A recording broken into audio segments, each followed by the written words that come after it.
A big stadium, a manager of some pedigree, and a £45 million new striker. Are West Ham a big club now? Stop laughing at the back, pay attention.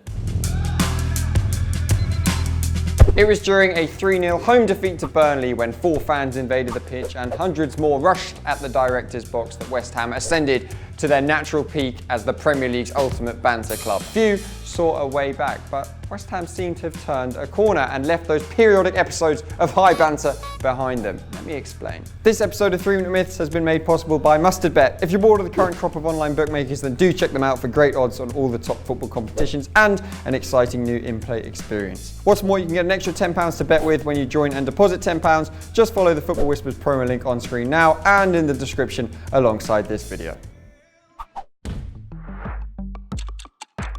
Let's start off the pitch, like most of those fans in that game against Burnley. West Ham's transfer policy 3 seasons ago was a bit of a mess. They signed 12 first-team players that season, but only 2 remain at the club 3 years on, and only one of those 12 signings played in over half the league minutes they were available for. That signing was Jose Font, the man who the chairman's kids apparently begged him not to sign, as the chairman himself revealed to the press while Font was still at the club. Let's not forget, this was the banter era. But since those dark days, West Ham seem to have adopted a more sensible transfer policy.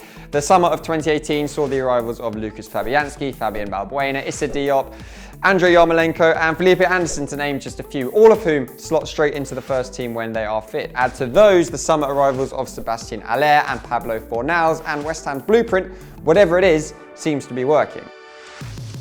On the pitch, meanwhile, the Pellegrini effect seems to be taking shape. West Ham's XG per 90 has risen in each of the last 3 seasons, whilst their XG conceded has also risen. The crucial point of note is in the difference between the two. It's a small sample size, fine, but across the first Premier League fixtures of this season, West Ham have an average expected goal difference of minus 0.15, which is an improvement on the minus 0.4 they've been managing across the last 2 seasons. Fine, it's not world-beating form, it's not even good enough for the top 6, but it is a step in the right direction. That step in the right direction is reflected in West Ham's final third pass proportion. That's the number of passes they make in the opposition's final third versus the number of passes the opposition make in their final third. 2 seasons ago, when they started under Slaven Bilic and ended up under David Moyes, West Ham were contributing around 38% of the final third passes played in their matches. But that rose to 46% in their first season under Pellegrini and has risen again this season to over 50%. When you consider that West Ham's average share of all passes has hovered around the mid-40s, then the improvement we're seeing here is in the efficiency. West Ham are having more of their passes in the opposition's final third than they once were. Haller in particular seems to be playing into this improvement. Now, West Ham have a particularly bad record when it comes to strikers under the current board, but the Frenchman seems like he could be a decent fix. Marko Arnautovic, of course, was a pretty good striker in his own right under David Moyes, but he quickly got bored of not earning stupid money in China and went to earn stupid money in China. But the Frenchman could be around for a bit longer and covers much of the same ground and does it well. Meanwhile, Mark Noble is aging like a fine wine under Manuel Pellegrini, and no, it's not because he's Mr. West Ham, it's a bit more nuanced than that. He's actually seen his role change over the last 2 seasons, and our heat map similarity tool reckons that he's covering the pitch in a way most similar to Yuri Tielemans at Leicester.